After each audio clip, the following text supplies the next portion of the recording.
So. Jetzt kommt der Hype. Ja! Schönen guten Tag. Hallo. Wir sind die Piranhas. 2 davon. Und heute sind wir gehypt. Hype! Aber wir reden über den falschen Hype. Was ist denn falscher Hype? Was ist denn das? Ich hab mich volle Kanne gefreut. Ja. Und dann festgestellt, Das ist Kacke. das ist überhaupt nicht so, wie ich dachte. Ja. Das ist ganz schön enttäuschend. Das ist doof, ne? Mhm. Wir haben weniger als 100 Leute gefragt. Sag mal, lässt du dich eigentlich schnell hypen und bist du oft anschließend enttäuscht? Und die haben Folgendes gesagt. Also selten kaufe ich irgendwie einfach mal so blinden Titel, nur weil ich einfach Bock habe oder die Serie vielleicht vorher verfolgt habe schon und andere Titel davon gespielt habe. So, das wäre, glaube ich, der einzige Fall, dass man sagt, okay, da kommt jetzt der nächste Teil raus, GTA mal so ganz klassisch. So, das ist sowas, da kommt das nächste Ding und ich hinterfrage das nicht. Das wird gekauft. Nee, eigentlich nicht. Also enttäuscht bin ich aus dem Grund nicht, dass ich mittlerweile gelernt habe, dass sich in so einer Produktion noch viel ändern kann. Aber auf jeden Fall lasse ich mich auch gern mal mitreißen, wenn ein dicker, fetter Trailer kommt, wo man genau weiß, so sieht das Spiel hinterher nicht aus. Es ist besser geworden. Mittlerweile nicht mehr so. Ich glaube, als Entwickler fällt einem das leichter, ein bisschen über so einen Hype hinwegzusehen. Ich merke dann aber doch manchmal, wie ich so ein bisschen mitgerissen werde. Aber so im Super-Hype-Modus, dass ich irgendwie unbedingt zum Release ein Spiel haben muss, komme ich sehr, sehr selten. Hypen ja, aber ich bin da, glaube ich, relativ realistisch, dass dieser Hype aber auch schnell wieder abbaut, bevor das Spiel in meine Hände gelangt. Und ich würde behaupten, dass ich da mit sehr guten Erwartungen dran gehe, dass ich nicht groß enttäuscht werden kann, es sei denn, es ist wirklich sehr großer Mist geworden. Sonst prinzipiell bin ich schon auch so ein Typ, der mal so Reviews sich reinzieht oder vielleicht mal in einem Stream vorher guckt, wie finden andere das, anstatt das so blind anzukaufen. Ja, ist nachvollziehbar. Ne? Kommt schon mal vor. Kommt schon mal vor. Naja, also, wieso lassen sich Leute überhaupt hypen und haben dann falsche Erwartungen, würde man jetzt an dieser Stelle fragen. Ja. Ne? Also, was ist denn überhaupt das Erste, wovon ich mich hypen lasse? Das ist sehr, sehr häufig das Erste, was ich von einem Spiel zu Gesicht bekomme. Also entweder ein Trailer. Ein CGI-Trailer häufig. Bei Computerspielen ist das ne? so, ja. Und manchmal auch vielleicht sogar das ganze Gegenteil, nämlich frühes Gameplay-Material. Ja. Und, Anti-Hype. Anti-Hype. Halbfertiges Spiel. Und ich hatte letztens so eine Diskussion im Internet gelesen, das fand ich sehr interessant. Da haben sich Leute darüber unterhalten, CGI braucht keiner. Interessanterweise sind die gut gemachten CGI-Trailer allerdings diejenigen mit der größten Reichweite. Das heißt, wenn du einen hast und der geht einmal rum, dann wissen unwahrscheinlich viele Menschen was von deinem Spiel, die vorher nichts davon wussten. Ich meine, sonst würde es ja keiner machen, so viel Geld dafür ausgeben. CGI braucht keiner. Um diese Position mal zu beleuchten, was damit gemeint ist, oder wie ich das verstehe, was nutzt mir denn irgendein Spiel, was mir da was vorgaukelt, was ich eigentlich gar nicht im Spiel finde? Ja. Und das stimmt. Das ist wahr. Aber ein CGI-Trailer, ja, produziert eine gewisse Erwartung, produziert eine gewisse Einordnung dessen, was man da sieht. Ja. Früher war es ja noch krasser. Da hatten die Trailer, ja, so rein gar nichts mit dem Pixelbrei zu tun, ja, was man dann ja tatsächlich gespielt hat. Natürlich gleicht sich das über die Zeit immer mehr an, aber es ist immer noch so, dass auf einer E3 CGI-Trailer gezeigt werden, was ein cineastisches Feuerwerk ist, wovon nicht mal die Hälfte tatsächlich nachher im Spiel landet. Es gibt Spiele, die können das. Also, ne? So, ein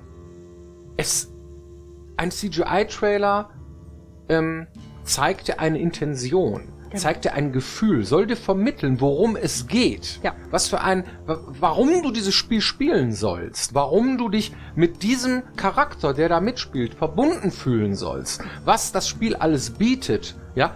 Innerhalb kürzester Zeit soll es dir zeigen, darum geht es hier, ja. Bam, bam, bam, bam.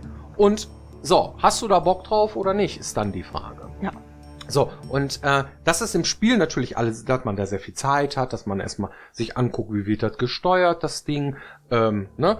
Was genau, worum geht's am Spielstart, was ist die Eingangsgeschichte, was ist die Situation, in der ich mich in den ersten 5 Minuten des Spiels befinde, ja, das hat mit CGI-Trailer überhaupt nichts zu tun, meistens, oder häufig, ne? Und das ist halt so eine Sache, die macht schon Sinn, dass man sagt, okay, ich lasse mich hypen von einer Sache, wo ich denke, boah, da habe ich Bock drauf. Dieses Universum finde ich interessant, ja.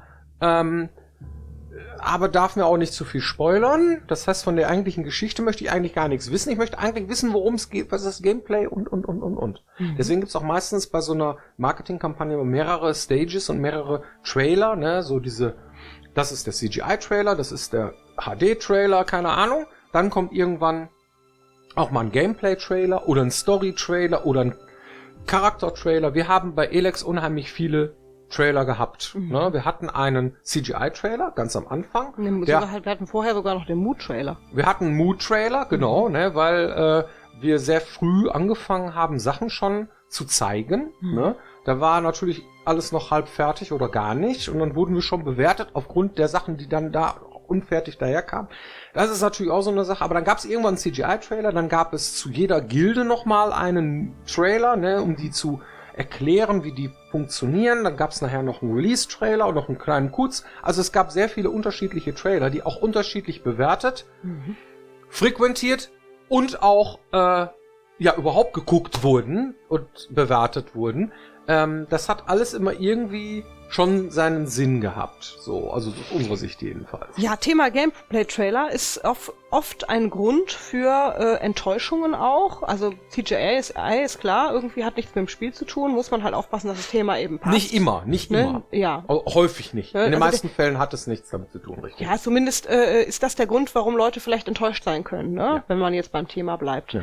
Bei einem Gameplay-Trailer kriegst du ja Szenen aus dem Spiel in der Regel zu sehen. Manchmal wird auch ein bisschen gemogelt, wenn man mal ehrlich ist irgendwie, weil dann Cutscenes und Gameplay vermischt werden und man das später nicht mehr auseinanderhalten kann und so. Wenn ein Spiel hauptsächlich aus Cutscenes besteht, dann könnte man ja auch sagen, ja wieso, was wollt ihr denn? Das ist doch das Spiel, ja? Du darfst es dran schreiben. Ja, aber selbst wenn du irgendwie 5 Cutscenes im Spiel hast und die sind nur ganz kurz und der Rest des Spiels machst du was völlig anderes, wenn du die Cutscenes als Trailer benutzt, wäre es ein Gameplay-Trailer. Aber eigentlich ist das natürlich ein bisschen gemogelt an der Stelle. Muss man also gucken, was habe ich überhaupt für ein Spiel, ne? Ja.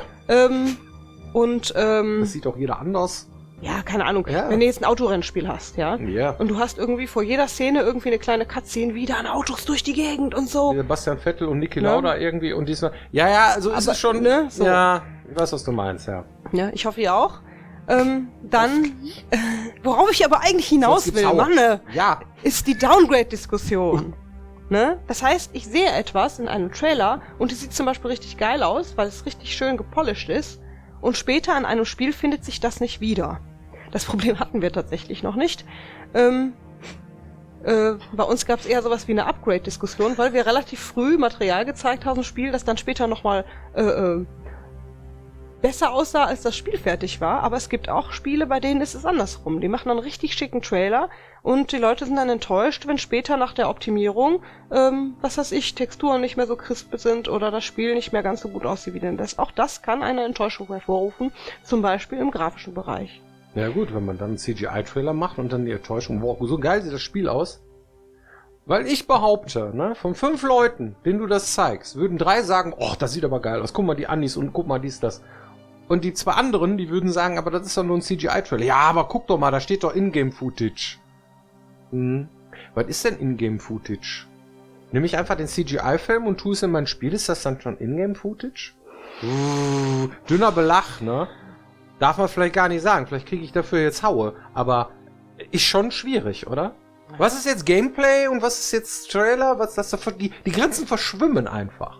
Irgendwann. Und dann lassen sich Leute auch mal was erzählen, ne? Oder? Oder wie ist das? Naja. Flunkerei, ne? Klappern gehört zum Handwerk. Im Wesentlichen geht es darum, ein Gefühl und Intention irgendwie zu vermitteln und das ist auch völlig legitim eigentlich, dann auch einen Film zu zeigen, der irgendwie etwas darstellt, was man vielleicht in der Engine nicht darstellen kann oder so, weil es gehört ja dann auch mit zum Spiel. Ja, ne? obwohl wir das immer ganz klar trennen. Wir sagen immer ziemlich deutlich, das hier ist jetzt CGI und das ist Gameplay. Und Ja. wenn da Gameplay dran steht, dann findest du es auch genauso im Spiel. Ne? Vielleicht hat es eine andere Tageszeit oder so und vielleicht irgendwie, aber das ist völlig egal, weil du kannst diese Szene genauso im Spiel sehen. Ne? Musst du eben halt einen Tag schlafen und dich ins Bett legen. Und das ist aus meiner Sicht auch ein Kern dessen, wie es funktionieren kann. Wie kann man, wenn man schon es geschafft hat, Leute zu hypen, die sich auf dein Spiel freuen, wie kann man denn dann auch gewährleisten, dass sie am Ende nicht enttäuscht sind? Das ist ein ganz klares Thema Transparenz. Ne? Wenn ich jetzt an CGI-Trailer dran schreibe, er sei Gameplay, dann muss ich mich auch nicht so richtig wundern, wenn einer am Ende enttäuscht ist. Wenn ich das aber klar trenne, dann ist die Wahrscheinlichkeit natürlich viel geringer, weil die Leute dann schon im Laufe einer Marketingkampagne mit unterschiedlichen Trailern doch schon ziemlich genau wissen, was da auf sie zukommt und sich schon was vorstellen können unter dem richtigen Spiel. Ich fand das sehr spannend, gerade auch bei Death Stranding. Wir hatten sehr viele unterschiedliche Trailer und ich war eine von denen, die gesagt hat, hä? Wie ist denn das Gameplay von dem Ding? War aber tierisch neugierig. Ich hab mich hypen lassen von dem Ding. Du warst einer derjenigen, der relativ schnell wusste, ja, eigentlich läuft's da und darauf hinaus, das Also Spiel du musst müsste dann so das und Zeug so sammeln und dann musst du dies und das ist der Böse und dies und dann geht's da drauf und bla und vermutlich ist er jetzt der Typ dies, das und bla. Und ich war sehr lange skeptisch, ob er wohl recht hat und er hatte recht. Das ist echt, ne, da konntest du Ich anhand mach zu lange Story-Design, das ist, glaube ich, mein Problem. fand ich sehr beeindruckend an der Stelle. Das Spiel und war beeindruckend. ist War der Hit. schon echt schön. Also auch so kann das funktionieren. Auch einer meiner Lieblingsbeispiele ist tatsächlich an der Stelle der Dead Island Trailer, weil obwohl der Trailer nichts mit dem eigentlichen Gameplay des Spiels zu tun hat, ist der so gut gemacht und es war auch völlig klar, dass es eine Szene ist, die alleine für sich steht, dass niemand darüber gemeckert hat. Und trotzdem unwahrscheinlich viele Menschen sich dazu haben fangen lassen, sich das Spiel dann anzugucken, weil der Trailer so toll war. Okay, dann muss ich aber nochmal zurückgehen zu Death Stranding. Ja. Der Unterschied zwischen dem eigentlichen Gameplay und den CGI-Trailern, der ist echt nicht so groß. Das Ding ist echt geil. Das sieht wirklich gut aus. Ja. Ja, das heißt also, der Übergang von spielerischen Sachen und den filmischen Sachen da drin, die ganz eindeutig teilweise wirklich CGI sind und vorgerendert sind. Nicht von der Engine, die jetzt gerade da läuft, irgendwie berechnet wird. Darum geht es, ja. War schon immens gut gemacht. Ja. So, ne? Das muss ich noch vervollständigen an der Stelle. So. Ja, aber auch bei diesem Dead Island Trailer, diesen CGI-Trailer, der wirklich, wirklich super war. Ne? Da war in aller Munde und das ist, das haben die gut gemacht. Die wollten dir ein Spielgefühl oder ein Gefühl verkaufen. Da waren zwei Dinge, die nichts miteinander zu tun haben in the first place. Die Zombie-Apokalypse, ja, und mit der Familie irgendwie tollen Badeurlaub am Strand. In der Touristengegend oder so. Das ist das Setting.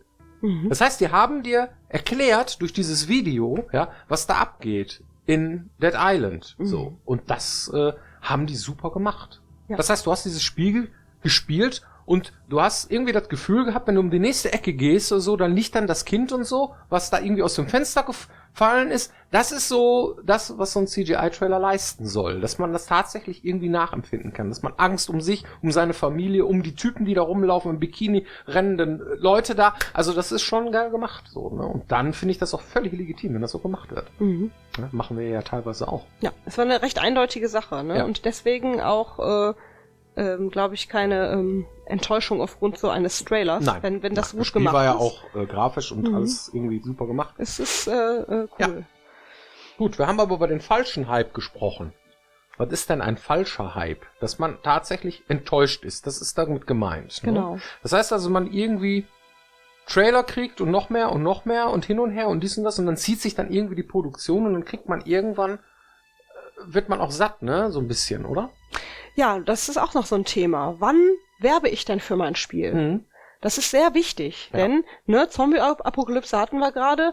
Wenn ich jetzt zu einem Zeitpunkt irgendwie versuche, einen Hype zu erzeugen, indem ich jetzt irgendwie das 10. Zombie-Spiel hintereinander mache, dann hat vielleicht keiner mehr Bock drauf, sich das anzugucken. Weil es der falsche Zeitpunkt Was ist. irgendwas Besonderes, was irgendein Unique Feature, irgendwas, woran die Leute sich erinnern. Ach, das ist doch das Spiel mit dem Jetpack oder so, ne? Das Rollenspiel mit dem Jetpack. Zum Beispiel. So, das ist natürlich nicht nur das, wir haben auch noch mehr Alleinstellungsmerkmale, aber das ist schon sehr markant, so, dass wir halt das musst du irgendwie rauskitzeln. Das hat er jetzt beispielsweise in dem Trailer gar nicht gemacht.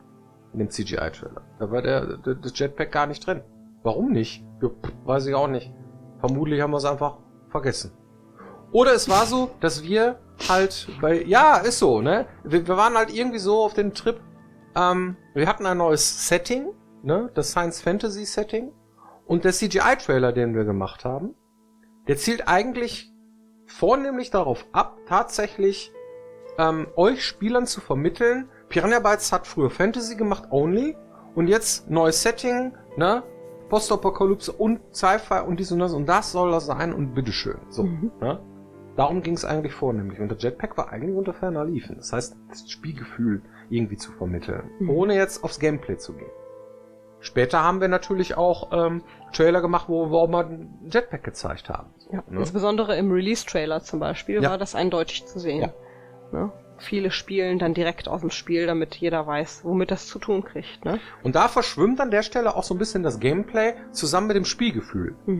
Weil Freiheit wollen wir gerne, ne? Steht aber Freiheit in RPGs neu definiert, ist ja so ein Slogan, den wir haben für Elex. Und das ist so ein Ding, wenn du mit dem Jetpack rumdüst, dann hast du schon nicht nur Gameplay, sondern es hat auch ein Spielgefühl. Ja. Das ist eine Sache, die jeder NPC, ne, so ein Türsteher, der vor so einem Ding steht, da weißt du ganz genau, ach komm, ich fliege einfach über den Zaun drüber her und solche Dinge. Das heißt, du hast auf jeden Fall schon mal ein ganz anderes Spielgefühl. Das könnte man auch in CGI-Trailer packen oder was, ne? Naja gut, okay. Ja, das ist das, was ich ganz am Anfang meinte. Um überhaupt Leute haben, die am Ende vielleicht enttäuscht sein könnten oder im besten Falle nicht, musst du ja erstmal einen Hype erzeugen können durch irgendetwas. Und wenn man jetzt zum Beispiel sagt, da ist ein kleines Team, die haben Bock, irgendein Spiel zu machen, haben eine tolle Idee und wollen gerne damit auf dem Markt, müssen aber erstmal ein Publikum erreichen, dann machen die oft solche Sachen wie Kickstarter oder frühe Alpha, Early Access oder solche Sachen und oder lassen transparent in die Entwicklung schauen, um zu gucken, guck mal, so sehen aktuell unsere Monster aus. Und das, was man da zu sehen bekommt, wenn man nicht genau weiß, womit man es zu tun hat, ist oft gar nicht so beeindruckend. Dann denkt man, interessant, kann ich mir aber nicht vorstellen, wie das später mal aussehen soll im Spiel, aber okay, die machen da wohl irgendwas. So erzeugt man natürlich keinen Hype. Das heißt, man muss schon irgendwie so eine Art Vorgucker haben. Hype ist ja auch sowas wie Ne? Vorfreude, ne? Ganz Das genau. heißt, irgendwie muss derjenige, der sich das anguckt, auch irgendwie so, ach, das könnte was für mich sein. Genau, zumindest wenn du es zum Beispiel Ja. mit Artworks machst, guck mal, da ungefähr wollen wir landen, dieses Gefühl wollen wir erzeugen irgendwie und jetzt machen wir unsere ersten Props und so und dann fragt der Spieler sich vielleicht, wie wollen die denn da, hier? Aber gut, aber zumindest hat er so, da wollen die hin, das ist ja spannend, da bin ich mal gespannt, wie die das hinkriegen und dann kann man das begleiten. Das kann funktionieren, ist aber ungleich schwerer. Gut. So, folgen wir mal nicht dem falschen Hype, sondern um die Community-Fragen. Hast du eine? Ja, und zwar... Ich nehme mal eine, die ich noch im Kopf habe, weil ich die eigentlich sehr schön fand. Ich hoffe, ich kriege das jetzt auf die Kette. Da hat einer gefragt, welche Programme wir benutzen, um die Assets im Figuren- und Levelbereich zu erstellen. Und das fand ich eine schöne Frage, weil das nämlich im Wandel ist bei uns. Also, der sagt, ey, ich habe irgendwo mal gelesen, ihr benutzt irgendwie 3ds Max.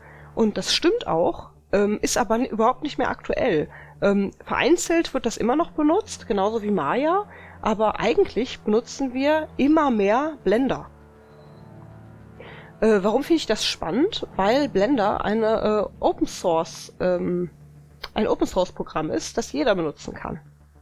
Ne? Das heißt, Blender kann im Grunde genommen alles, was die anderen auch können, nur brauchst du dafür die Lizenzen nicht zu kaufen. Und das macht es natürlich sehr interessant und es wird permanent weiterentwickelt und ist immer aktuell. Und mittlerweile ist es auch so, hier im Zeitalter des Internets, dass es wirklich viele Videos und Erklärseiten gibt, wo man sich angucken kann, wie mache ich denn mit Blender was, um sich das beibringen zu können. Das ist für den Einstieg nämlich tatsächlich überhaupt nicht einfach, aber wenn man es einmal drauf hat, kann man damit alles Mögliche machen. Ja, das Problem an Blender ist, es bedient keinen Standard, was die Bedienung angeht. Ja.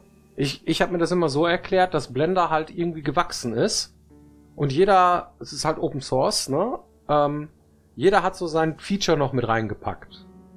Und irgendwer musste sich dann darum kümmern, dass das auch irgendwie bedienbar ist. Und dann gab's halt irgendwelche Geflogenheiten des Deutschen Bundestages so, und dann haben sich die dann irgendwie, das wucherte. Irgendwann. Ne? Und das ist, deswegen ist das so eigenwillig, sage ich jetzt mal. Und bedient jetzt nicht 1:1 das, was jetzt die anderen größeren Tools oder verwenden. Das ist sehr markant bei Blender. So, dafür kann das Ding sogar Kaffee kochen. Also das kann ja sogar Filme schneiden und was weiß ich alles. Also das ist schon sehr potent. Ja. Kann man super viel mitmachen. Ja. Also wer die Muße hat, sich da reinzufuchsen, kann sich das einfach ziehen und damit arbeiten. Ne? Gut, hoffentlich hat das die Frage beantwortet. Vielen Dank für eure Aufmerksamkeit und bleibt uns gewogen. Bis nächste Woche. Bis dann. Macht's gut. Tschö. Ich habe mir Blender mal reingezogen, um mit Filme zu... das ist ja schon schwierig. So ist das ja nicht. Das heißt, wenn man ein anderes Tool gewohnt ist, dann irgendwie... Ja, ich glaube, das ist auch die Hürde, warum es viele nicht machen. Ne? Warum es bei uns auch länger dauert, bis wir darauf umsteigen, alle Mann. Aber so nach und nach ist das halt cool, weil es so viel kann. Ja.